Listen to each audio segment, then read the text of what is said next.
The market is volatile, the stocks keep going down. Then boom, we hit new highs. Everything is different now, but you don't gotta chase. Don't panic, don't stress. Time to realign, plan it out, invest. It's the First Fruits Podcast. We elevating with the First Fruits Podcast. No time for waiting, time to grow, give back, reinvest like that. Everything you need to know, the First Fruits Podcast. Let's go.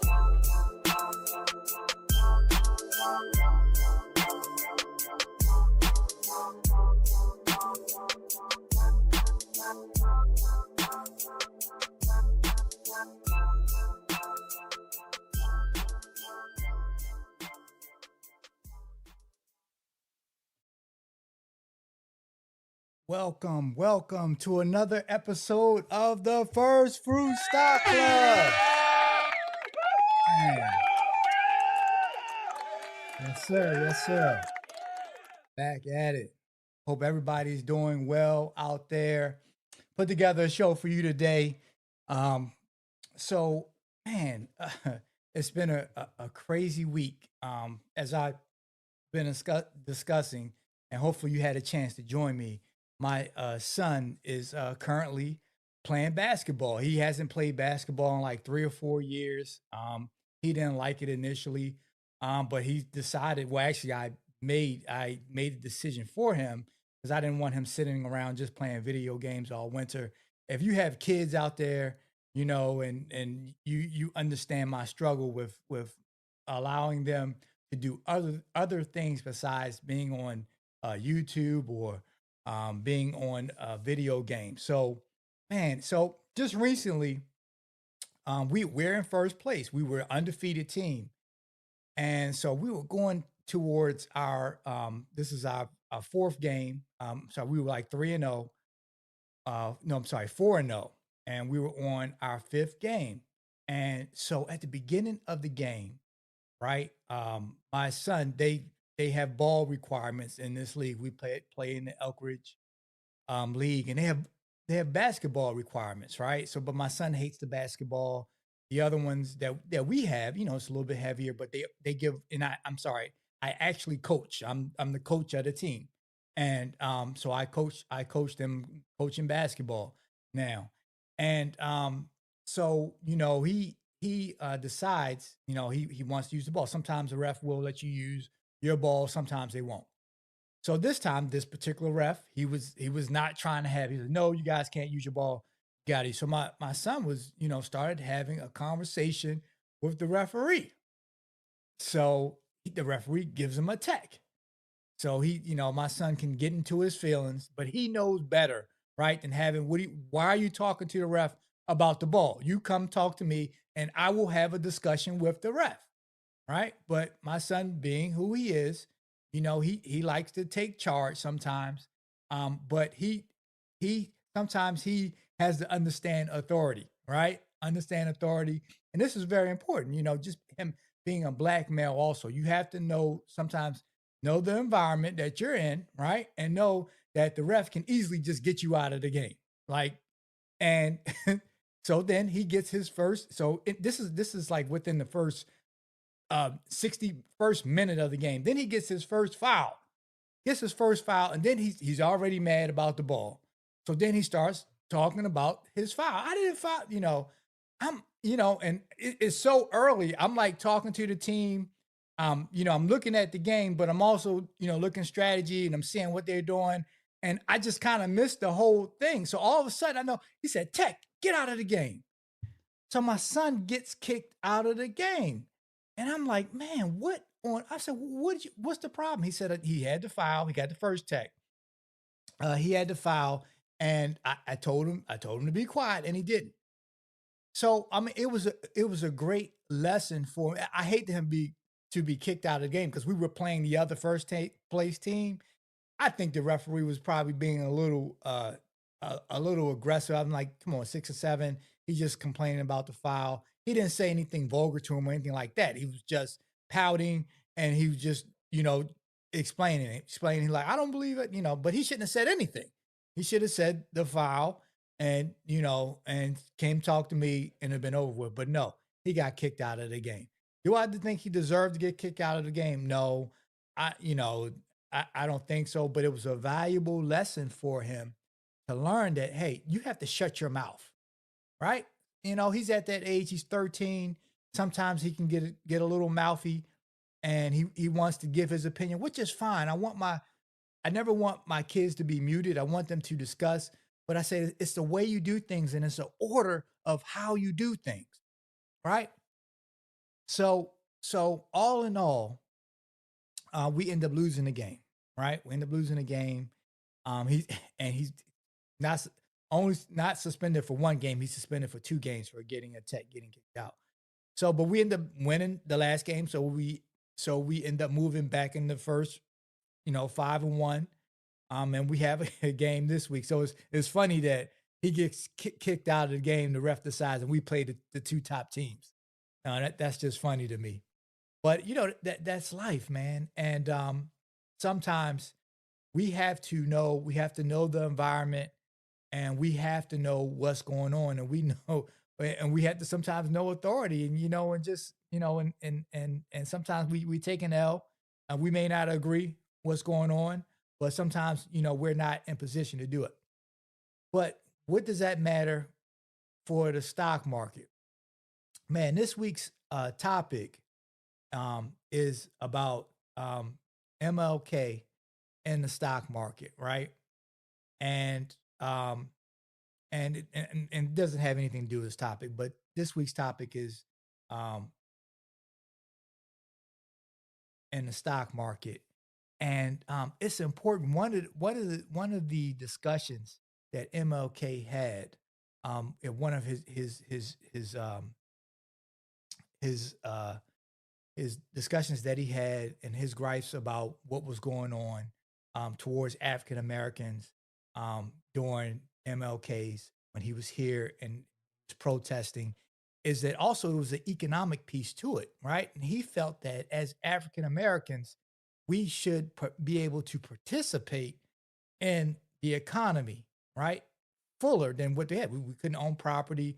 There was a lot of different things that we couldn't have. But now, today, we have those opportunities, right? We have those opportunities. But yet, we take those opportunities and we look at them as just being consumers. Now that we're able to buy things, we just buy, right? But we don't look at the economics in a standpoint of becoming owners, right? Having ownership, right? And and we decide to go into debt, right? There's statistics out there that says as African Americans as a group, we hold like $1 trillion in buying power. It's like a bit, the buying power is total to some country's GDP, right? In regards to what we can do, right, as a culture. But unfortunately, there's also been statistics out there stating that um, like within the next 20 or 30 years, we will have a negative net worth. Like we won't own any assets, right? I mean, I think that um, there are a lot of individuals like myself, YouTubers, people who are really into financial literacy, and people who want to move the culture forward and not just having discussions. Because, look, I grew up in the hip hop era, right? Hip hop, and hip hop was all about being flossy, having a nice car, and all that stuff. But those things don't bring any ownership, even though hip hop did have an aspect of ownership to it. But it was only a few, right? The people who the puffies and the other owners who owned labels, right, had ownership. But there was an undertone of is it we should look good, right? We should look good and not just be good. But now we have the opportunity to be good. And that's what this show is all about, the First Fruit Stock Club. It's about ownership, right? Owning shares of stock, owning a piece of America when you buy the S&P 500. All right, so before I get into that, let me first do a disclaimer. This information provided in the First Fruit Stock Club podcast is for educational and informational purposes only and should not be considered financial, investment, tax, legal advice. The views expressed by the host and the guests are their own and do not reflect the opinions of any financial institution or regulatory authority. Investing in stocks and other securities carries risk, including potential loss of principal. Past performance is not indicative of future results. Always conduct your own research, consult with a licensed financial professional before making any investment decisions. The First Fruit Stock Club and its affiliates do not guarantee any specific outcomes or returns. By listening to this podcast, you acknowledge that you are responsible for your own investment decisions.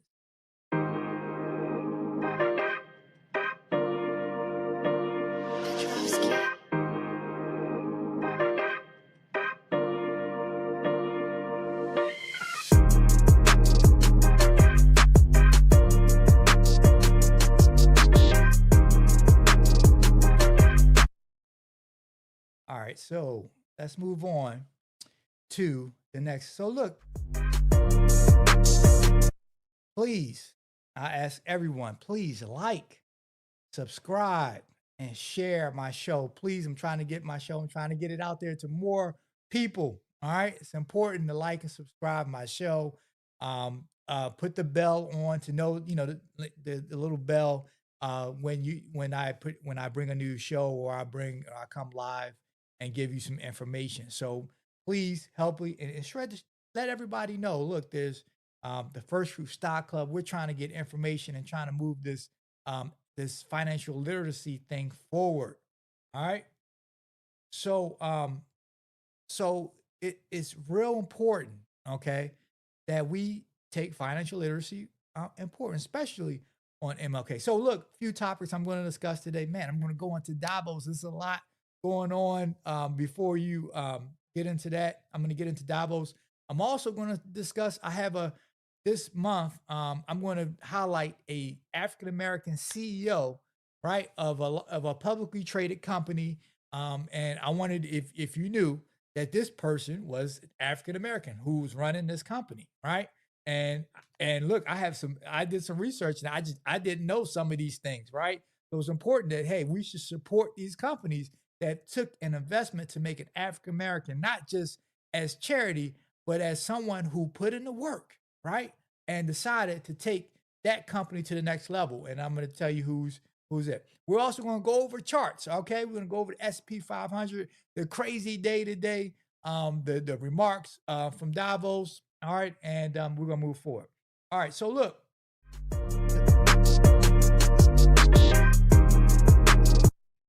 All right, so MLK's Dream in the Stock Market is the title. The Dow Jones Industrial Average closed today at 588 points, 0.64 points. S&P 500 closed at 78.76 points, and the NASDAQ closed up 270.50 points. Man, it was a crazy day. Look what happened. So at the beginning of the day, the market, and there's a lot going on, and I'll go into more in detail. But what happened is in Donald Trump's speech in Davos, right? And I'll go over that. He said a key message that made the market skyrocket because what happens is, and I'll go over, I'm going to go over this. All right.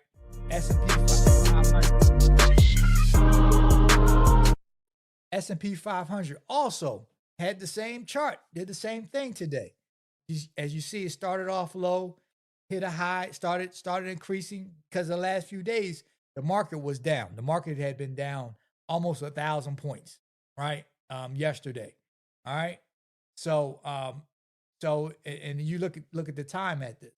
The NASDAQ also, the same thing. The NASDAQ reached high, got some news, hit a low in the market, and then it skyrocketed again today. And you see it happened around 2 o'clock, all right, when the market really started moving forward. All right, so the news.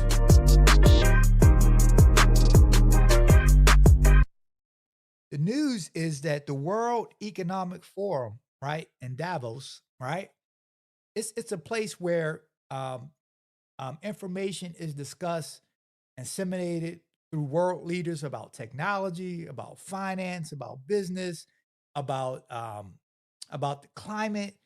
A whole bunch of different things go on. Top CEOs, big time interviews. I always try to watch. I'm gonna go in more detail, but the main focus of this was President Trump's speech. Right, initially had some issues with the with the plane with the U.S. plane. I forgot the name. Sorry, but had some issues with, it, but finally made it and finally gave his speech. And before the day before his speech, there was a lot of controversy because of what's going on in Greenland. Trump's whole discussion about Greenland, and he feels that the United States should own Greenland, right? For the fact of, he said it's not about the minerals, and I'm paraphrasing, so um, if you can listen to it yourself and get exactly. But he said it's not about the minerals. It's about, basically it's for national security, right? Because it's a clean pathway to our some of our adversaries, other countries, China and Russia. That's what the statement was, and that and everybody was upset because initially, with the market, I'm not saying everybody was upset, but the market took it as the market felt that Donald Trump would maybe go in and try to take over it by force, meaning sending the military in. But what happened is he and the reason why the market skyrocketed because during the speech, he said a key point. He stated that he would not take over Greenland by force. He wanted them to comply and decide to be a part of the United States. And that's what really set the market up because initially people were worried that he was going to go in by force and take it. And the market sees that the market does not like surprises, does not like controversy. The market really is designed to go up. Think about it. People want the market to go up. And I always explain to people the market is a time machine, right? And the time machine moves forward when it has expectations that the environment will be positive, right?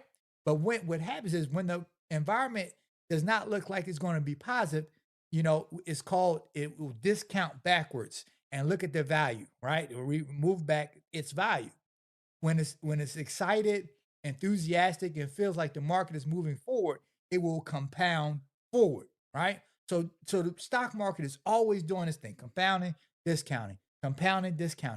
And what drives that, especially right now, what drives it is because um, Donald Trump is a very vocal president in regards to finance and his opinions, which is fine. He's president; he can do say what he want, but he's very vocal about that. And so we always remember that the stock market, communication in the stock market is real important, right? Communication determines the environment. And and if the communication is volatile, the stock market environment is volatile. And you saw, look at the chart, how volatile it was. Stock owners of securities were concerned that the future wasn't as optimistic, meaning that we possibly are going to war taking over Greenland. So it looked at it as a problem. So look at, hey, well, we need to discount the market backwards because if that happens, then we're going to have some problems economically, right? Um, and so that's what the market doesn't like uncertainty, right? So that was the problem. But once he's communicated, right? Remember, the market is about communication. Once he communicated that he was not going to take over Greenland, right? What happened then is that then the market started compounding forward and was relieved, right? And the uncertainty was removed and market skyrocketed. But remember, the market, everyone has stocks invested, and 90% of the people want stocks to go up. Now, there's a few people who short the market, feel like the market is overvalued and want stocks to go down. But most people want stocks to go up, and the market is always enthusiastic and always wants to compound forward 90% of the time. I think it's a stat like 70% of the stock of the days during a year, the stock market is up, right? It's only a few days, throughout the year where the stock market is down. All right. But that's important. That's important, right? That's important that we do that. So I went through that and the NASDAQ. All right. So look, in the news in Davos. So let's look at the top. performers in the stock market, right? Stock market leaders. I do this every week.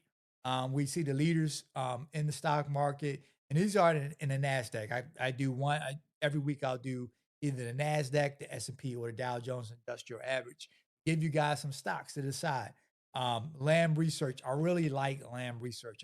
I own this company. It's not investment advice, but I really like this company in an environment that we're in. I'm going to break down probably Lamb Research next week. Uh, uh, and KLA Corporation up 29%.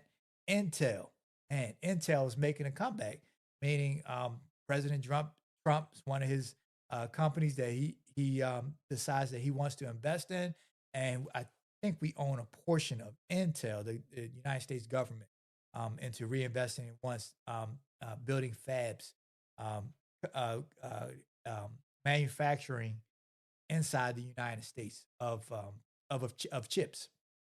Applied Materials, AMAT, a company that I really like, and Micron Technology, another company that's been on fire this year. So these are some companies that you should look at. Maybe look at it, add it to your portfolio. But if you really want to break down and you want me to tell you my favorite and why and some prices, then you can join the First Fruit Stock Club. All right, and I'll be opening the club soon. All right. So look, this month I really wanted to highlight some of the top African Americans who are in publicly traded, who are CEOs of publicly traded companies. I want to discuss their performance and how they're doing. So one of the first one that we're going to highlight is Marvin R. Ellison. He's one of the most respected and turnaround CEOs in corporate America, and as a textbook example of operator first leadership. All right. Um, Marvin, and I'm sorry, Marvin is the CEO of Lowe's Company. All right. Lowe's, he has his Lowe's shirt on. He's the CEO of Lowe's Company. I guess I should have put that on. I apologize. All right. So Ellison grew up in the modest circumstances and built his career from the ground up. He spent nearly a decade at Home Depot, where he rose executive vice president, gaining deep expertise in large scale retail operations, supply chains, and store level execution. Before joining Lowe's, he served as CEO of JCPenney, where he stabilized operations during a challenging period and restored operational discipline. Operational discipline is very important. I'll go over that. Performance as a CEO of Lowe's, Ellison became CEO of Lowe's in 2018, inheriting a company that was lagging its primary competitor in margins, execution, investor confidence. His impact has been decisive. Operational turnaround, simplified the business, exited non core international markets, improving inventory flow, and upgrading store execution. Margin expansion, focus on productivity, pricing discipline, and private label strategy. Materially improving operating margins, shareholder returns, aggressive share repurchases, and dividend growth. Significantly boosting shareholder value.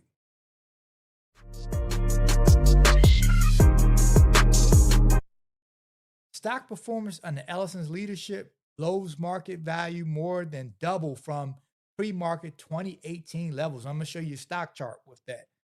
Cementing is positioned as a premier retail compounder. Culture and leadership emphasize accountability, frontline execution, and leadership development, moving Lowe's from fix it mode to win mode. And let's look at Lowe's chart. So look, he took over in 2018. At 2018, January 2018, I don't know exactly what month, but we'll just say if he took over the beginning of 2018. Lowe's stock was at $100.18. Its recent close as of today, Lowe's closed at $277.11. So it's not just that he's an African American, he has performed. Marvin Ellison isn't just a symbolic leader, he's a result driven CEO who transformed Lowe's into a disciplined, shareholder focused enterprise. His tenure is widely viewed as one of the strongest retail turnarounds of the last decade, and a case study on how execution beats hype. And I thought this was great. I did not know that Lowe's had an African American CEO, right? But it's important that we know these things, right?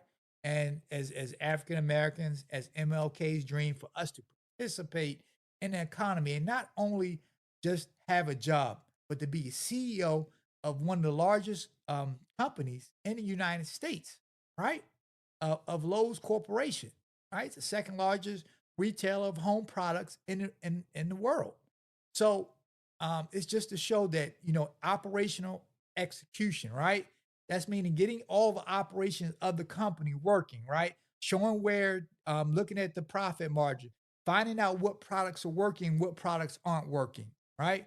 Finding out what locations are performing and what he decided to get rid of some locations outside of the country that weren't performing, right? He did a lot of things. And also, when we look at companies, right, and what's called margin expansion, right? So when you have analysts looking at companies, margin expansion is real important. That means that are you driving profitability in the company, right? Are you bringing products, right, to have a higher profit margin, right? Or are you having to discount your prices to bring people in? Or are people coming in for different reasons and they're willing to pay the increase in prices, or you have products or produce products that have an increase in price, right? Real important. So when you're analyzing companies, it's important to look at these things and finding a CEO who can execute. All right. It's very important.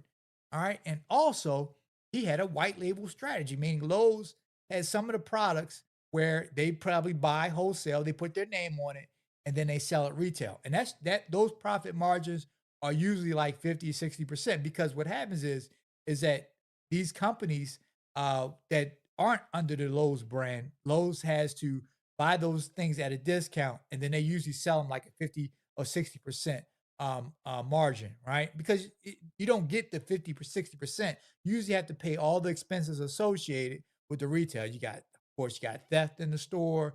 Some products don't sell. You got to pay the cost of employees and staff and all the different expenses, rent, and all the different expenses associated with running a company, right? So that tells you if you can continue to grow your margins, right? That means your profit margins, that means that you are doing a great job at executing the company and executing the financial performance of the company, buying back shares, right? Being on the shareholder side, not just distributing shares, okay? And not just distributing shares, but being fiscally fiscally responsible about what you do with the excess money that you have, right? And those are things you can also take into your own household, right? Are you being fiscally responsible, right? Are you taking your money and reinvesting? Are you taking your money and paying off debt, right? Are you looking at owning shares or owning more of the company? He's buying back shares. That means they own more of their own shares. You can really take this, right, his executional strategy, and put it in your own household. And it's something that I really look at. And that's why I look at analyzing stocks. Not only look at how they analyze stocks, but also look at how can I take some of the things that these CEOs are doing on a high level and take them in a low level in my business and in my household. And it's important. That's the part of MLK's dream that he wanted. He wanted us to participate. But now that we can participate, we have to really also do it on our own, right? We have to make financial, fiscally responsible decisions in a household and not just be all about now that we can, yes, we can buy stuff just like everybody else and we look good, but are we really good, right? Are we really good, right? And it's important that we take being a trader responsibly, investing in the stock market, we take it and be serious about it because it's important. It's a part of what a lot of people died for us to be able to participate in the market and not just participate in being a consumer. As soon as you get your check, oh, I'm just going to buy this and buy that and buy that. And we're not being responsible. And what happens is when we just focus on buying stuff, then the economy starts to bully you. And I discuss this all the time. The economy starts to bully you. You're right. The prices go up and you didn't save any money. So now you got to pinch and find ways. When if you invested, right? If you invested and you gave, giving is a part of that, right? Because giving changes your relationship with money, and it also helps you out on your taxes. So first fruits, the whole philosophy, right? The whole philosophy is being fiscally responsible, butchering that word, and buying assets, owning a piece of the country that people died for, right? For you to own a piece, and for you not to own a piece, and for you to just consume, then that's just not. It's against everything that people died for. It's not about just owning shares. It's that people die for you to participate in this country on a level that you can right now, but you decide to go buy the car that you know you can't afford. You got to buy your new J's, whatever it is, right? Your portfolio should be worth more than your car. And I'm not talking about your retirement portfolio.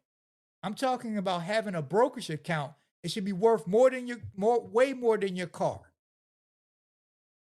If you have a car that's worth and you don't have a brokerage account, you're doing something wrong.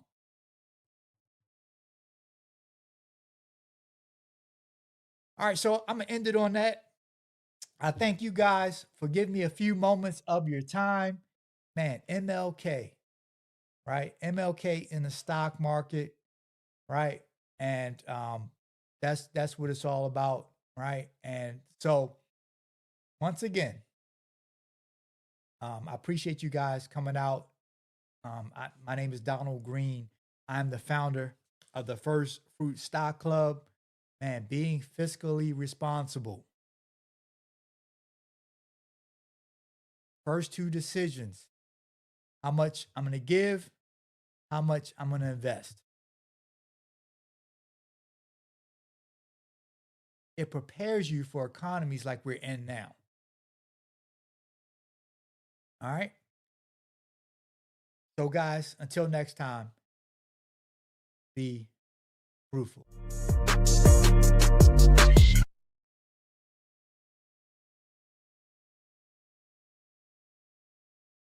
The stocks keep going down, then boom, we hit new highs. Everything is different now, but you don't gotta chase. Don't panic, don't stress. Time to realign, plan it out, invest. It's the First Fruits Podcast. We elevating with the First Fruits Podcast. No time for waiting, time to grow, give back, reinvest like that. Everything you need to know, the First Fruits Podcast. Let's go.